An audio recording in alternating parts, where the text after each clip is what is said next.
You ask Tiger to solve. This deals with linear equations with one unknown. The final result is s equals -5.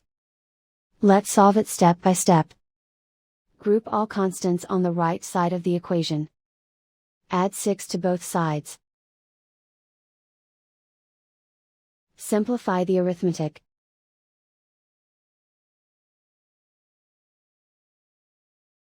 Isolate the s. Divide both sides by -3. Cancel out the negatives. Simplify the fraction. Move the negative sign from the denominator to the numerator. Find the greatest common factor of the numerator and denominator. Factor out and cancel the greatest common factor. And so the final result is s equals -5.